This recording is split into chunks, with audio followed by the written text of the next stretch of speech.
Bismillahirrahmanirrahim.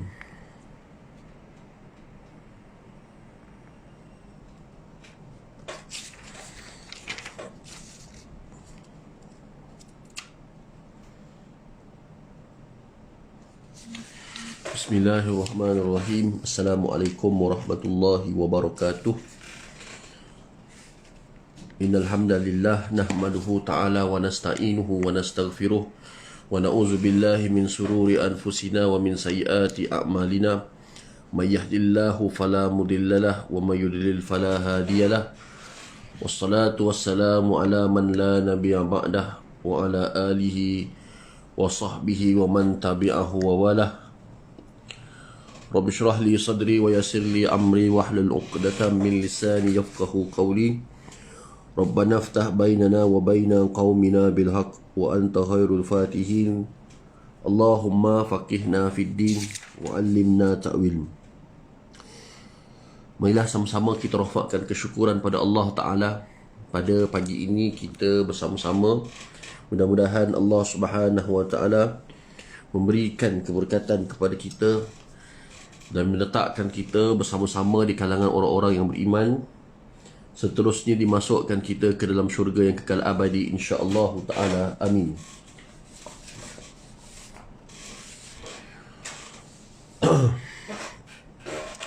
Muslimin dan muslimat yang dirahmati Allah, pada 2 minggu yang lalu telah kita sebutkan sebahagian mukadimah daripada surah Al-Mu'minun ayat 1 hingga 11. Pada hari ini saya akan menyambung lagi pada muka surat 86. Masih lagi kita berada pada maksud-maksud daripada beberapa perkataan-perkataan dalam ayat-ayat tersebut. Baik, Allah Subhanahu Wa Ta'ala berfirman, wallazina hum lizzakati fa'ilun. Iaitulah maksudnya orang-orang yang membayar zakat. Orang-orang yang membayar zakat. Sifat itu dinyatakan selepas dijelaskan sifat khusyuk ketika sembahyang serta menjauhkan segala perkara yang diharamkan untuk menunjukkan bahawa mereka itu telah mencapai tahap menunaikan dan melaksanakan ketaatan dari sudut badan atau anggota, perkara yang cacat dari sudut maruah dan harta. Apa yang dimaksudkan dengan zakat di situ ialah membersihkan, dan juga boleh diertikan dengan menunaikan zakat sudut harta kepada mereka yang berhak. Jadi perintah zakat ataupun ibadah berzakat disusuli ataupun disebutkan selepas daripada perintah untuk kita melaksanakan solat. Atau perintah melaksanakan solat ini adalah perintah badaniyah atau ibadah badaniyah. Sekejap tuan-tuan ya.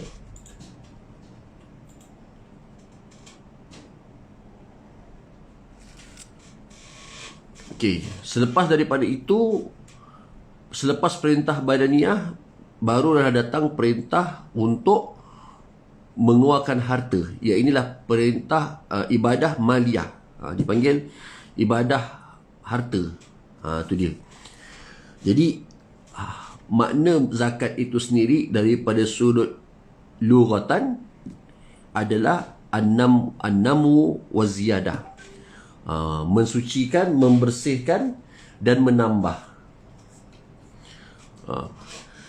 Makna dari sudut istilah adalah satu nama, satu nama, iaitulah satu bentuk harta yang dikeluarkan oleh seseorang dengan syarat tertentu dan dengan kadar yang tertentu.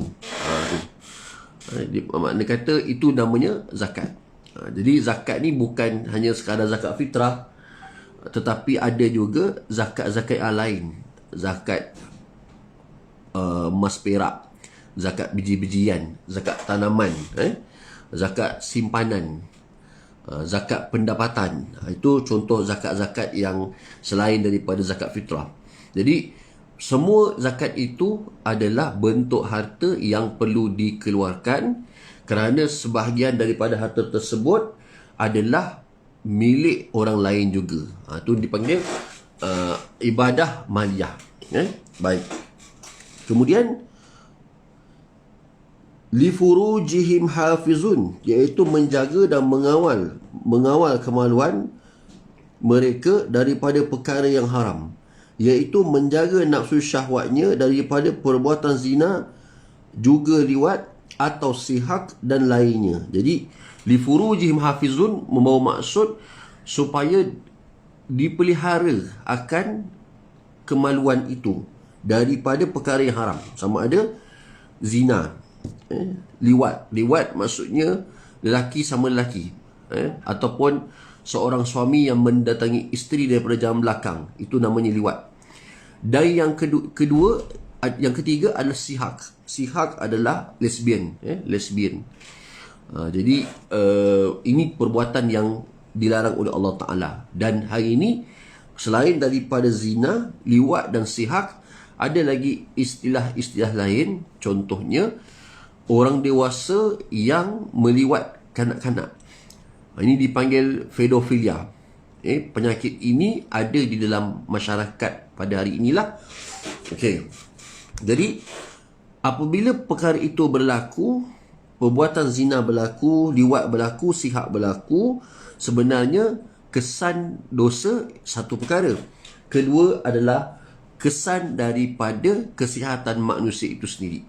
Akhirnya berlakulah jangkitan, virus dan sebabnya. Maka adalah penyakit-penyakit seperti HIV, AIDS dan lain-lain lagi. Cuma istilah-istilah ini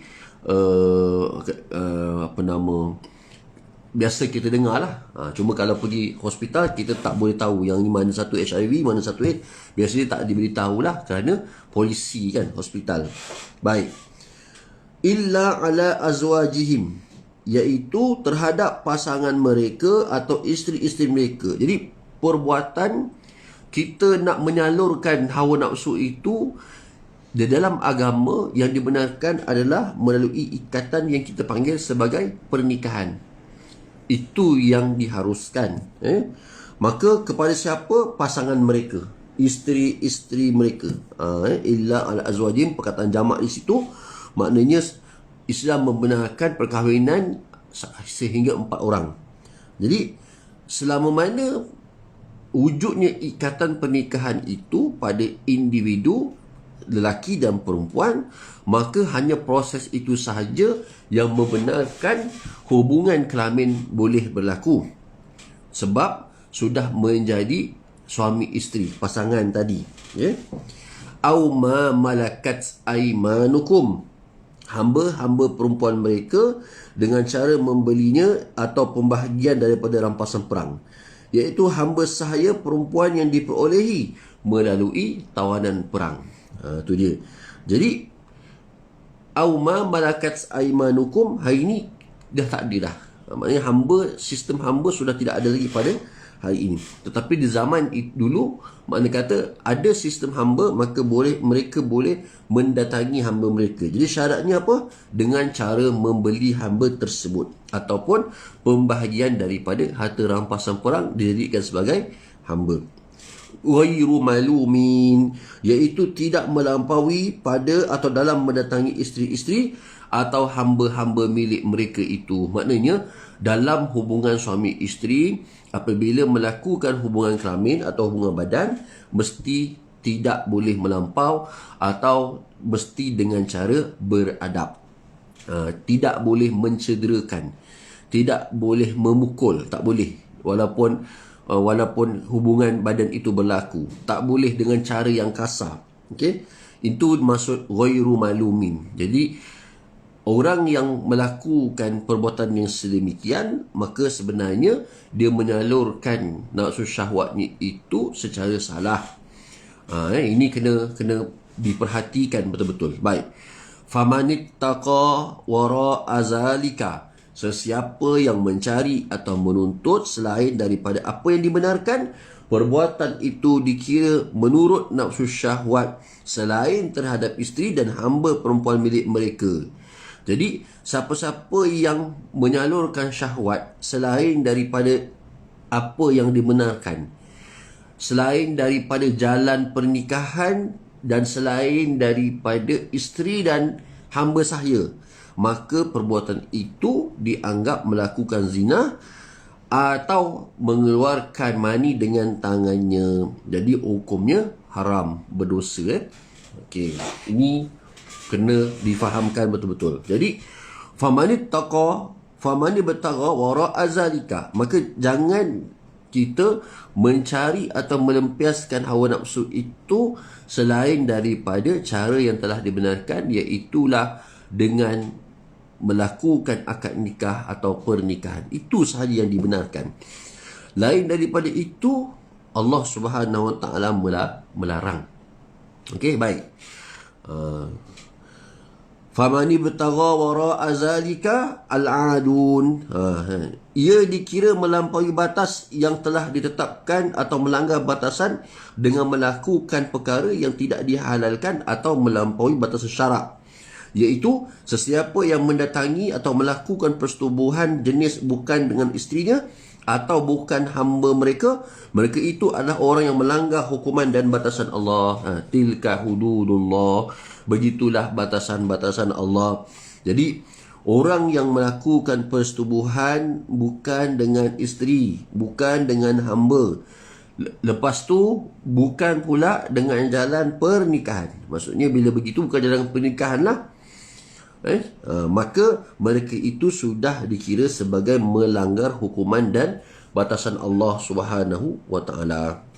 Jadi tidak boleh bagi kita orang yang beriman kita langgar batasan Allah. Dan kita kena tahu, bila kita langgar batasan Allah, maknanya kita sudah berada pada satu keadaan di mana Allah Subhanahu Wa Taala telah murka kepada perbuatan kita. Itu dia. Baik. Seterusnya, li amanatihim, menunaikan amanah-amanah. Sifat yang seterusnya, iaitu semua perkara yang telah diamanahkan oleh manusia kepadanya atau amanah Allah, seperti tuntutan ataupun taklif, tanggungjawab. Taklif maksudnya tanggungjawab syarak atau tanggungjawab terhadap manusia. Kita diberikan amanah daripada orang lain, seperti simpanan barang. Maknanya orang datang kepada kita untuk menyimpan harta dan dia percaya pada kita, maka kepercayaan itu dianggap sebagai suatu amanah yang perlu dijaga, di mana harta tersebut tidak boleh diberikan kepada orang lain atau kita menggunakan harta tersebut untuk kepentingan diri kita, sedangkan itu adalah suatu amanah.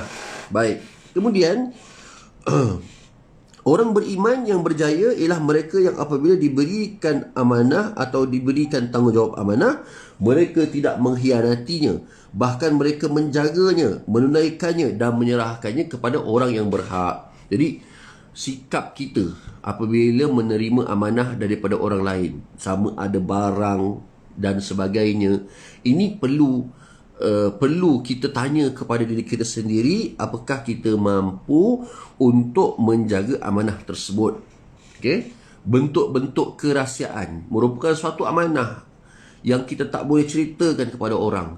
Sebelum kita menerima, tanyalah kepada diri sendiri apakah kita mampu atau tidak untuk menyimpan amanah tersebut. Sekiranya tidak, maka tolaklah secara baik, kerana dibimbangi kalau kita mengambil amanah tersebut, barangkali sesuatu barang yang kita pegang mungkin akan rosak binasa. Sesuatu rahsia yang kita simpan mungkin akan diketahui oleh orang lain. Itu dia. Sebab tu Zubair bin Al-Awwam, seorang sahabat di zaman Rasulullah SAW. Ramai orang yang pernah menyimpan harta dengan Zubair bin Al-Awwam. Kerana apa? Percaya kepada Zubair bin Al-Awwam. Tetapi Zubair bin Al-Awwam ini, dia kata, tak payah simpan pada aku, sebab aku takutnya nanti aku mungkin akan terguna. Anggaplah aku pinjam. Kan? Orang bagi dia duit, suruh pegang. Zubair bin Al-Awwam kata, anggaplah aku pinjam. Maksudnya dia tahu keadaan diri dia kan. Anggaplah aku pinjam. Kalau simpan mungkin takut aku terpakai. Anggaplah aku pinjam. Okey. Sampai masa Zubair bin Al-Awwam ini hendak meninggal dunia, dipanggillah anaknya Abdullah bin Zubair. Lalu ayah dia ini menceritakanlah hutang-hutang apa semua orang pinjam ni semua.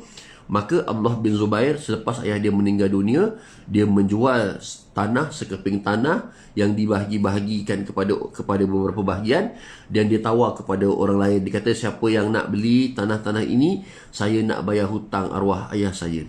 Lalu sahabat-sahabat pada ketika itu, mereka tidak memberi tanah tersebut, tetapi mereka memberikan wang untuk Abdullah bin Zubair itu membayar segala hutang piutang anaknya, yang asalnya dinamakan orang simpan, pinjam harta tersebut, ataupun orang simpan pada Zubair bin Awam. Tetapi Zubair itu sendiri kata, janganlah dianggap simpan, anggaplah aku pinjam. Jadi dia tahu diri dia keadaan macam mana kan, dia faham keadaan itu, takut-takut harta binasa, harta rosak. Maka Abdullah bin Zubair itu, bila dia tawarkan wang nak beli tanah itu untuk bayar hutang arwah ayah dia, kawan-kawan pada masa itu, sahabat-sahabat yang pada masa itu memberikan harta tanpa mengambil sedikit pun daripada bahagian tanah tersebut. Mereka bagi harta supaya Abdullah itu boleh membayar harta ataupun hutang yang telah disimpan oleh arwah ayahnya. Itu caralah. Jadi itu penting amanah. Sebab itu Rasulullah SAW sendiri, orang-orang musyrikin menyimpan harta dengan Nabi. Okey, menyimpan harta dengan Nabi, tidak disimpan dengan orang musyrikin sendiri. Kenapa? Sebab mereka sendiri, orang musyrikin, tidak mempercayai sesama mereka. Kenapa? Sebab mereka tahu kalau disimpan sama-sama mereka, tentunya nanti akan ada berlaku kecurangan pada harta. Harta hilang, harta kena ambil. Daripada bagi 100 mungkin tinggal RM20, contohlah kan, disimpan kepada Rasulullah SAW, sebab dia tahu Rasulullah SAW boleh percayai. Bahkan apabila peristiwa di mana orang-orang musyrikin mengepung rumah Sayyidina Ali kerana mengetahui bahawa adanya Nabi di situ, Nabi SAW di mana tempat tidurnya Sayyidina Ali yang ganti, maka Nabi pun kata, pulangkan semua harta-harta orang musyrik ini. Tuan-tuan nak ceritanya, dalam pada Nabi kena ancam tu, Rasulullah SAW suruh Sayyidina Ali pulang balik harta mereka. Masih bersifat amanah lagi, walaupun sudah menjadi ancaman kepada orang-orang musyrikin. Baik. Kemudian wa'dihim, janji. Ini satu benda, janji, iaitu semua perkara yang menjadi kelaziman bagi manusia terhadap Tuhan mereka dan tuntutan syarak, seperti sembahyang dan nazar. Juga kelaziman berkaitan atau terhadap manusia dari sudut perkataan dan perbuatan, seperti berjanji, ikat kontrak dan pemberian. Jadi selepas daripada perintah bersifat amanah, wallazina hum li amanatihim wa'dihim, iaitulah janji. Jadi ini satu benda yang berat, tuan-tuan. Ayatul munafiqun salasah, iza haddasa kazaba, wa iza wa'ada ahlafa, wa iza utumina khana. Tiga tanda-tanda orang yang munafik. Ini munafik pada sifat dan perbuatan. Iza haddasa kazaba, bila dia bercakap, dia bohong. Wa iza wa'ada ahlafa, bila dia janji, dia mungkir. Wa iza utumina khana, bila dia diberikan amanah, dia melakukan khianat. Okay? Jadi dalam bab menerima amanah dan berjanji ini, dilihat dalam ayat ini dia seiring. Kenapa, tuan-tuan? Sebab apabila seseorang yang memegang amanah, tentunya dia akan menjalankan amanah dia. Jadi kalau amanah itu telah dijalankan, tentunya dia akan, daripada sudut janji, tentunya dia akan menepati janji.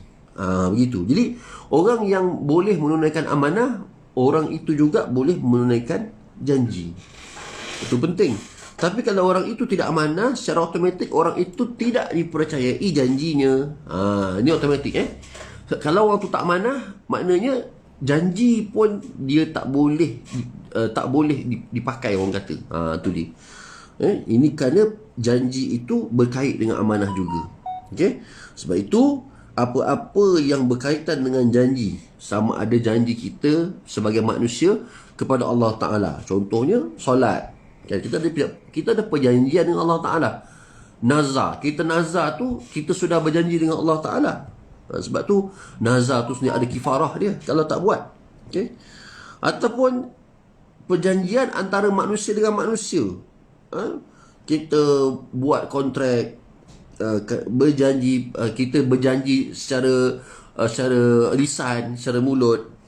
Kita berjanji dalam bentuk pemberian, saya nak beri itu, saya nak beri ini. Ini semua bentuk-bentuk janji-janji yang biasa dilalui oleh manusia. Sebab tu kadang-kadang kita menjanjikan sesuatu yang tidak mampu. Kita menjanjikan sesuatu yang kita tak mampu. Kita tahu kita tak boleh, tapi kenapa berjanji juga? Sebab kita nak sedapkan hati orang. Ini cukup bahayalah. Kerana perjanjian adalah suatu daripada perkara yang wajib kita tunaikan apabila kita telah memberitahu. Sebab manusia, kita berpegang kepada janji itu sendiri. Sebab tu kalau kita tidak pasti, maka katalah tidak pasti. Kalau kita kata tak boleh, katakan tak boleh. Dan kalau kita yakin boleh, katakanlah kita yakin, kita janji boleh. Sebab itu, tuan-tuan semua, ada perkara-perkara mungkin yang kita rasa masih sama-sama. Kalau nak berjanji pun masih sama-sama. Maka katakanlah insya-Allah. Itu penting insya-Allah. Kan? Supaya apa? Supaya apa yang kita janjikan itu Allah Ta'ala izinkan berlakunya keadaan itu. Kerana sifat insya-Allah itulah sebenarnya yang menyelamatkan kita. Sebab kita tahu kadang-kadang kita merancang, tapi esok lusa tak tahu apa yang berlaku, kan? Dah janji dengan orang macam begitu begini, tapi kita tak tahu apa yang sebenarnya boleh jadi pada hari esok, pada hari lusa. Sebab itu kalau kita membuat janji, pastikan ada insya-Allah. Ni dia. Kerana manusia, hebat macam mana pun kita mengatur masa, mengatur situasi, merancang kerja, tetapi kita jangan lupa Allah Subhanahu Wa Taala lah yang mengizinkan. Sebab itu nak berjanji apa-apa, pastikan ada insya-Allah. Orang yang berniaga, kan? Orang yang berniaga online contohnya.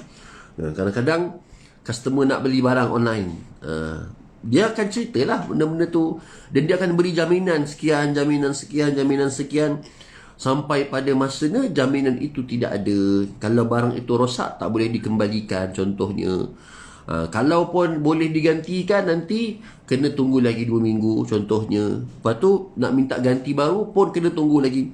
Sebab tu kita ni sebagai manusia kena dalam bab berjanji, kena mesti pastikan kita betul-betul berjanji. Pegang sungguh-sungguh pada janji itu supaya kita tidak menghampakan orang lain. Kalaulah berlaku dalam tempoh kita sebelum sampai masa untuk apa yang kita janjikan, kita tak dapat laksanakan, maka segerakanlah beritahu. Tidak sampai hujung, dah sampai masa, kita baru nak beritahu. Ini kesilapan ataupun perlu kita perhatikan sebenarnya kelemahan kita bila kita berjanji. Dan ada orang yang berjanji dengan ramai orang. Orang tu dia janji, orang ni dia janji. Akhirnya dia tak dapat daripada orang pertama sampai orang ke-10. Apa janji pun dia tak boleh buat. Ni kenapa tuan-tuan? Kerana sifat ketamakan yang ada pada manusia. Sebab tu berjanji adalah salah satu daripada prinsip kejayaan orang-orang yang beriman. Apa kerja pun dia buat, dia kerja sendiri ke, dia berniaga ke, kerja dengan orang ke, prinsip orang beriman dalam hal-hal janji tidak boleh dibuat secara bermain-main. Tuan-tuan mungkin tengok orang yang macam mana kita bekerja dengan orang yang dari sudut masa, kan. Cuba macam jadi doktor lah tuan-tuan dia. Doktor kalau masuk operation pukul 8, sebelum pukul 8 lagi dia dah ada dah, dia nak siapkan barang dia. Apa jadi kalau seseorang yang sedang orang kata dalam keadaan tidak stabil, pesakit yang tak stabil, doktor tu datang setengah jam selepas tak stabil tu, apa jadi tuan-tuan? Maknanya akan ada risiko-risiko yang lain, kan. Maknanya apa? Betapa masa tu pada sebahagian orang sangat penting. Kenapa? Sebab ada orang bekerja dengan kiraan masa. Jadi orang tahu yang ini pembedahan ini sekian berapa jam. Dia boleh estimate pembedahan ni berapa jam. Sebab ada setengah pekerjaan yang dia memerlukan kepada kiraan masa. Sebab itu dia sangat-sangat sharp, sangat-sangat tepat pada masa itu. Kan? Kalau kita pergi negara luar, Jepun lah paling hebat sekali bab masa. Bergerak awal pun salah, bergerak lambat berapa saat pun salah. Nak ceritanya, ada pekerjaan-pekerjaan yang begitu. Dan itu sebablah perjanjian mesti diikuti. Jangan kita ambil mudah. Lebih-lebih lagi perjanjian-perjanjian yang melibatkan harta pusaka. Ini baik. Kemudian wallazina hum li amanatihim wa'dihim ra'un. Ra'un, mereka itu menunaikan atau menjaganya dan mengelokkannya. Antara lain juga orang beriman yang berjanji itu, apabila mereka berjanji, mereka tidak akan mencabuli perjanjian itu, bahkan menepatinya. Kerana perbuatan mengkhianati dan mencabuli janji itu adalah sifat orang munafik. Kan? Kita ada perjanjian dengan orang, maka perjanjian tu harus dibaca sungguh-sungguh. Sebab tu kadang-kadang kelemahan kita dalam bab perjanjian adalah kita tak baca perjanjian. Kita sign sahaja perjanjian itu tanpa kita membaca. Sedangkan kita perlu baca dulu. Kita ada kontrak kan, macam tuan-tuan beli rumah, tuan-tuan beli kenderaan contoh, tuan-tuan beli insurans contoh. Benda tu semua ada kontrak.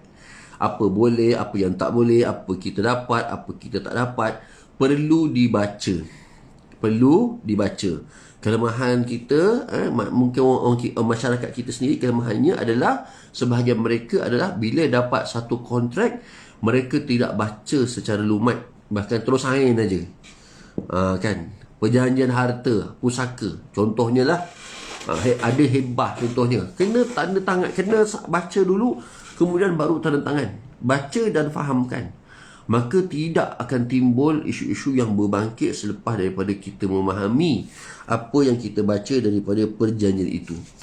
Kadang-kadang perjanjian tu lebih daripada 20 muka surat, yang menyebabkan kita, Allah nak baca 20 muka surat ni, payah, sign ajalah. Bila kita tanda tangan perjanjian itu, ada benda yang melibatkan ketidakseimbangan dalam perjanjian itu, maka kita pun mulalah nak menuduh orang tu bohong, mulalah nak menuduh orang tu menipu, sedangkan tanda tangan kita sudah pun berada di situ. Sebab tu pelajaran untuk kita orang beriman dalam apa-apa jua kontrak perjanjian, bacalah molek-molek, fahamkan. Kalau tak faham, kena minta kepada orang yang menyediakan kontrak itu, fahamkan kita sungguh. Ini kita boleh sama-sama muhasabah. Dan dah sign dah, maka kena ikutlah perjanjian itu. Tak boleh kita mengkhianati perjanjian.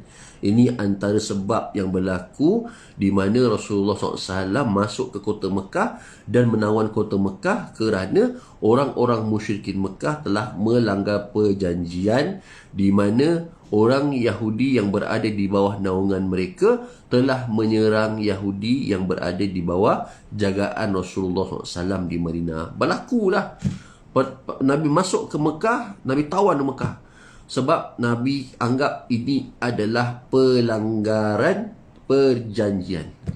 Jadi Islam cukup jaga ni kalau langgar janji ni. Cuma dalam kalau di dalam undang-undang, hal-hal yang melibatkan pelanggaran perjanjian ini adalah termasuk di bawah kes mahkamah sivil, kes sivil. Lepas tu timbullah hak saman menyaman apa semua, nak saman berapa, 100,000, 1 juta, 1 juta ke atas, semua ikut mahkamah, bicara ikut mahkamah masing-masing. Ada mahkamah seksyen, magistrate, mahkamah tinggi, masing-masing ikut nilai berapa kita nak saman. Itu dalam undang-undang kita di Malaysia lah, dipanggil undang-undang sivil, ataupun kes-kes yang melibatkan perjanjian kontrak, semua masuk kes sivil. Okey. Kemudian Allah Ta'ala berfirman, wallazina hum ala salawatihim yuhafizun. salawatihim, iaitulah sembahyang-sembahyang mereka atau sembahyang-sembahyang yang telah difardukan ke atas mereka, di mana orang-orang sifat yang seterusnya Allah Ta'ala bagi tahu yang beriman, yang berjaya adalah mereka yang melaksanakan sembahyang-sembahyang yang telah difardukan ke atas mereka. Apa sembahyang difardukan? 5 waktu itulah yang difardukan. Sembahyang-sembahyang yang lain, yang sunat, yang sebagaimana yang kita maklum semua. Sebab tu kalau betul-betul nak ikut satu hari tu, berapa banyak sembahyang kita boleh buat. Kalau fardu sahaja sudah dapat 17 rakaat. Daripada subuh sampai ke isyak, 17 rakaat. Belum campur duha lagi 4 rakaat 2 salam. Berapa dah tu? Dah 21. Belum nanti ada qobliyah ba'diyah lagi. Nanti malam ada qiyam lagi. Lagi banyak kita sujud kepada Allah. Sebenarnya lagi banyaklah kita hampir kepada Allah. Disebabkan saat-saat seorang hamba itu dekat kepada Tuhannya adalah ketika mana pada waktu dia sujud. Jadi tengok berapa hari kita sujud satu hari. Baik.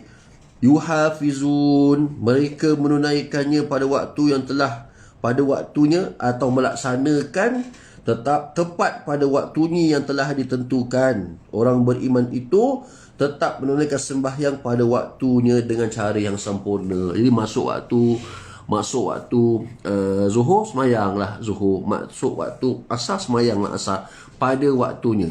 Kan Allah Ta'ala jadikan Allah Ta'ala jadikan waktu solat itu adalah pada waktunya.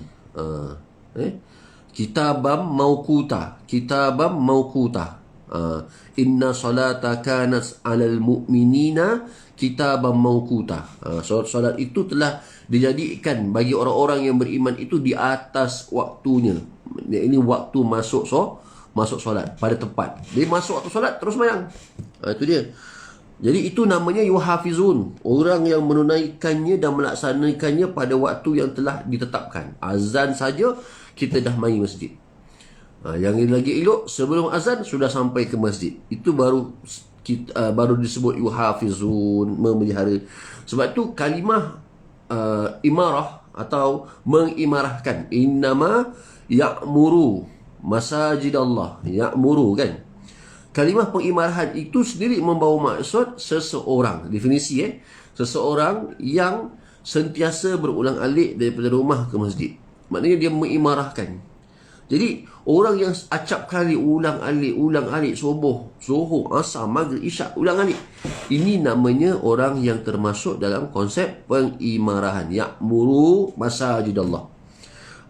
Walaupun memang ada perbahasan lain. Contohnya pengimarahan itu sebenarnya terbina daripada 2 bentuk. Satu bentuk pertama, pengimarahan daripada sudut kita melakukan ibadat maknawi. Ibadat maknawi ni maknanya kata semayang, zikir, baca Quran. Itu juga dikira pengimarahan. Satu.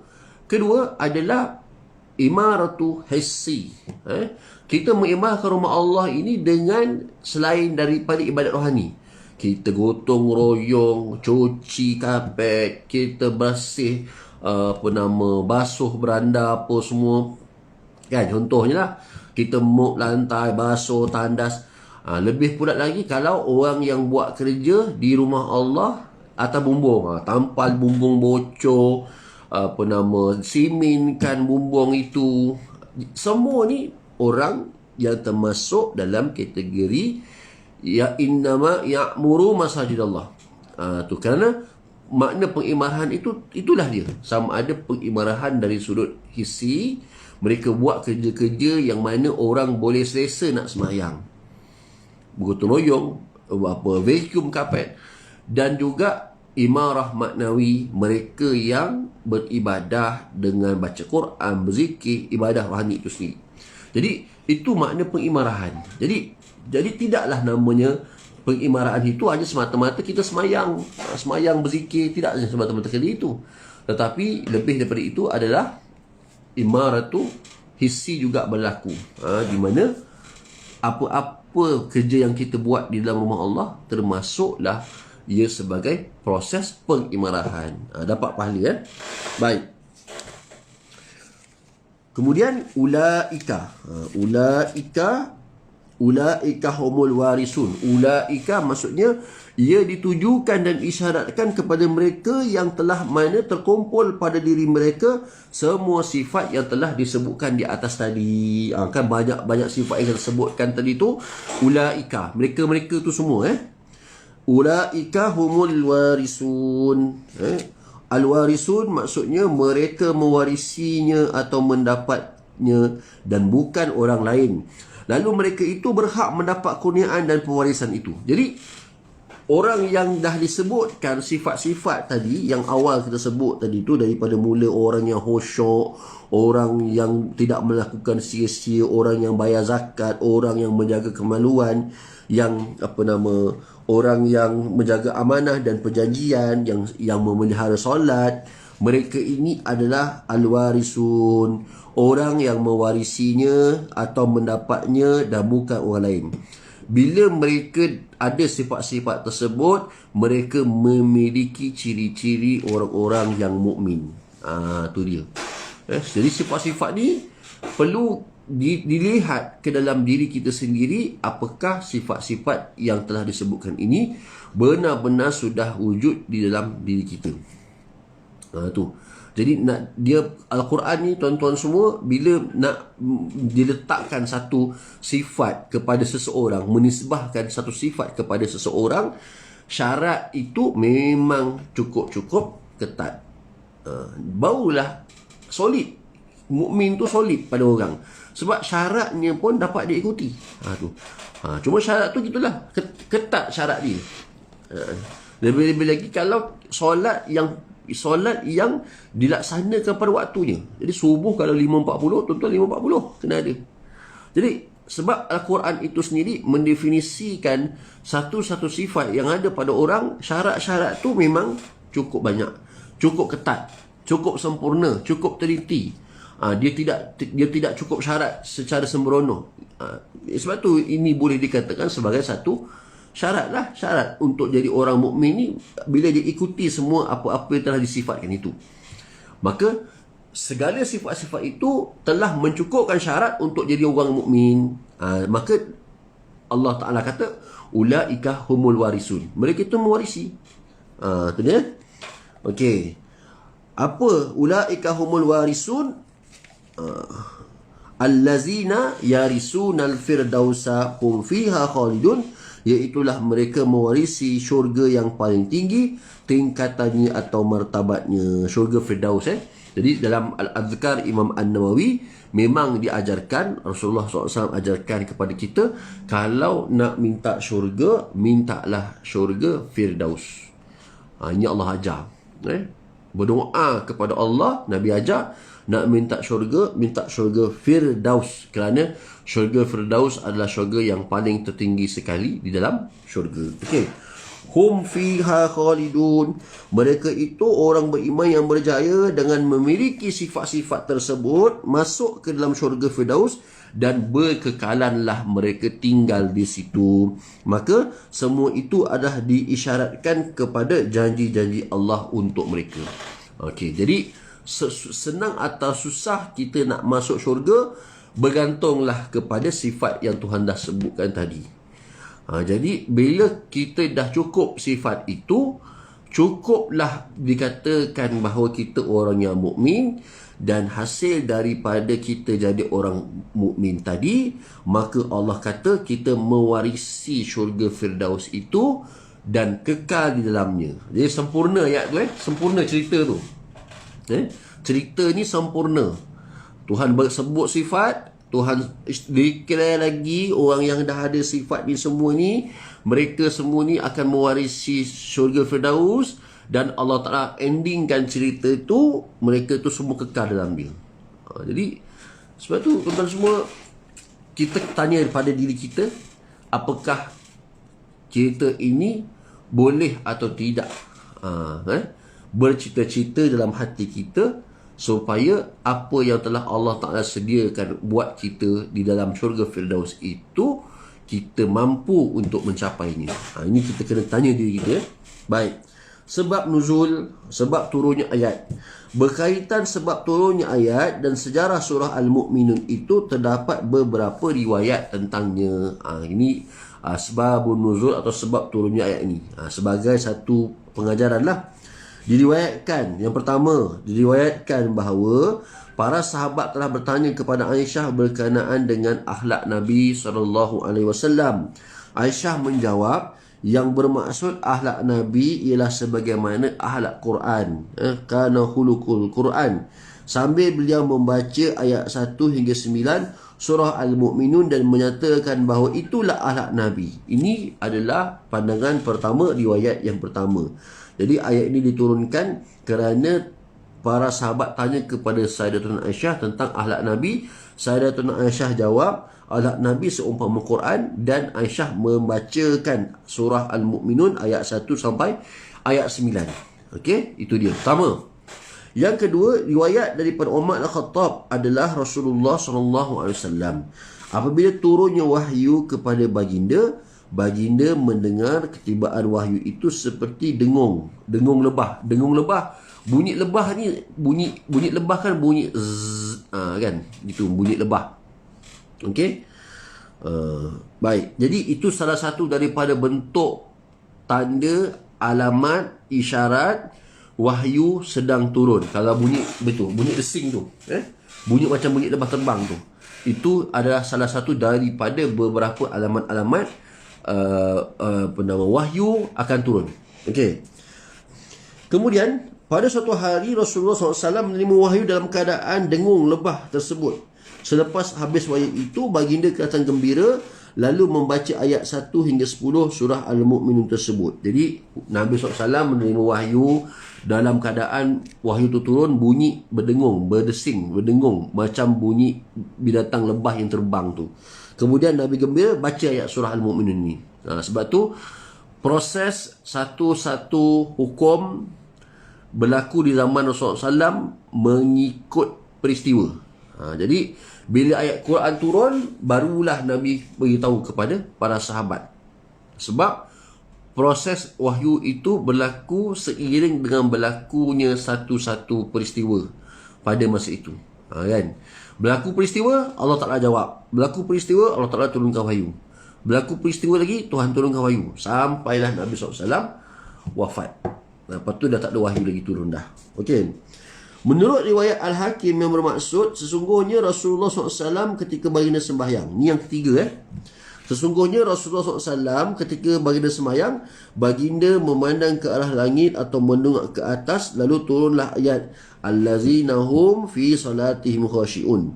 Baginda pun menundukkan kepala dan pandangan ke bawah. Ini yang ketiga. Riwayat ketiga kata, masa Nabi sembahyang, Nabi dongak ke atas. Maka turunlah ayat allazina hum fi salatihim khashi'un, kan? Kita pun tahu sejarah peralihan kiblat daripada Baitul Muqaddis atau Baitul Maqdis atau Baitul Muqaddas ke Masjidil Haram berlaku. Ini kerana Nabi SAW sangat-sangat suka dengan Masjidil Haram. Asalnya menghadap kepada Baitul Maqdis, dan muka wajah itu lihat ke langit. Tu dia. Maka bila turun ayat qad nara taqalluba wajhika fis samai fala nuwalliyannaka kiblatan tardaha. Maka turun ayat ini, Nabi SAW berpindah kiblat daripada Baitul Maqdis kepada Masjidil Haram. Yang kedua, supaya kiblat itu tidak sama macam kiblat orang-orang Bani Israel atau kiblat orang Yahudi. Maka Nabi SAW suka beritahu, aku sangat suka kalau kiblat umat Islam ini dipindahkan kepada Masjidil Haram. Maka akhirnya pindah kepada Masjidil Haram. Okey. Yang keempat, Abu Hurairah berkata yang bermaksud, sesungguhnya sahabat Rasulullah SAW mendongak pandangan mata mereka ke arah langit ketika sembahyang. Setelah turunnya ayat allazina hum fi salatihim khashi'un, Mereka mengarahkan pandangan mata mereka ke tempat sujud. Yang riwayat keempat ini menyebutkan bahawasanya ketika sahabat Rasulullah dongak ke langit ketika sembahyang, turunlah ayat. Turun ayat allazina hum fi salatihim khashi'un, maka pandangan mereka itu beralih daripada langit ke tempat sujud. Maka sampai sekaranglah kita solat itu lihat tempat sujud, hukumnya sunat. Disebutkan dalam fiqh, disebutkan dalam fiqhul manhaji sebagai contoh. Maka kita sembahyang, mata sunat menghadap ke arah tempat sujud. Itu lebih pada makna kata supaya khusyuk kita. Jangan mata merilau-rilau tengok orang kiri kanan. Tu dah makna kata makruh. Macam tu makruh. Baik. Munasabah ayat. Okey. Munasabah ayat atau kesinambungan ayat sebelumnya. Baik. Surah Al-Mu'minun mempunyai kaitan atau munasabah dengan ayat dan surah sebelumnya. Di mana dalam surah Al-Hajj, surah Al-Hajj sebelumnya, khasnya di akhir surah Al-Hajj tersebut diakhiri dengan menyebut keadaan orang-orang beriman, yang mana mereka itu diperintahkan supaya mendirikan sembahyang, mengeluarkan zakat serta melaksanakan kebajikan dan kebaikan supaya mereka mencapai kejayaan.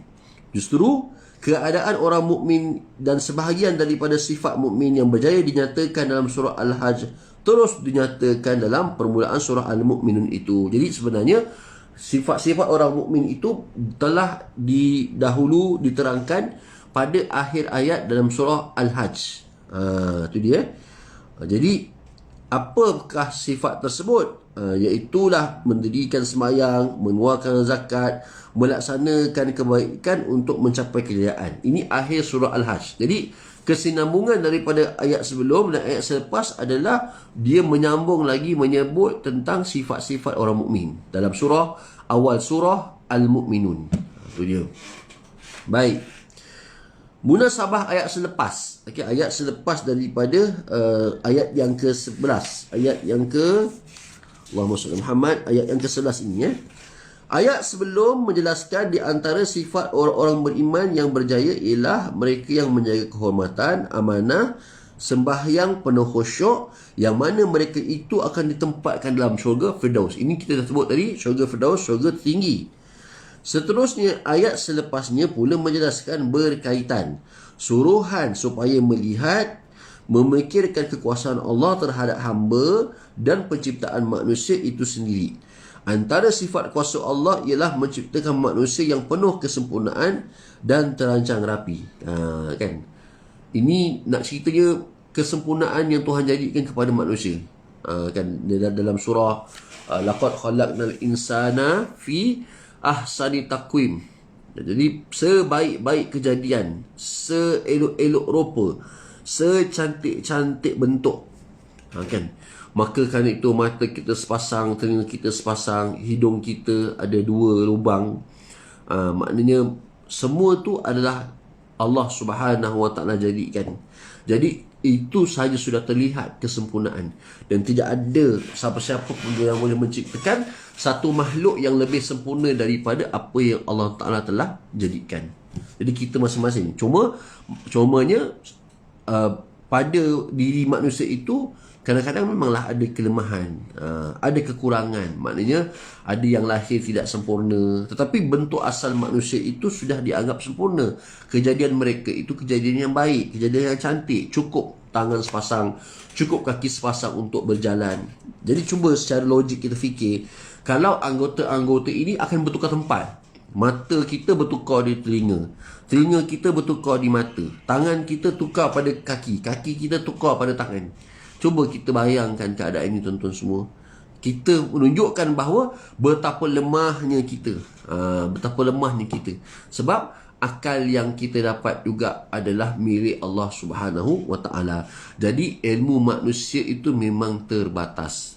Sehebat mana, sekuat mana, sepandai mana manusia itu, dia tidak akan mampu melawan atau melebihi daripada ilmu Allah Ta'ala.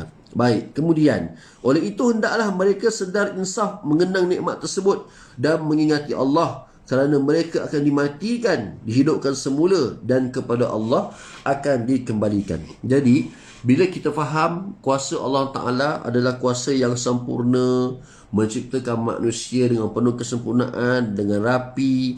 Jadi kita kena insaf. Kenang nikmat. Nikmat sebelah tangan yang Tuhan ciptakan ini terlalu besar. Nikmat sebelah mata yang Tuhan ciptakan ini terlalu besar. Di sisi kita, di sisi Allah Ta'ala. Bahkan kita wajib bersyukur kerana nikmat sempurnanya ada mata. Okay? Maka kenapa disuruh kita kenang sungguh-sungguh nikmat ini? Kerana satu ketika semua nikmat-nikmat ini akan ditarik balik dan tidak berfungsi, dan kita itu membawa maksud kita sudah mati.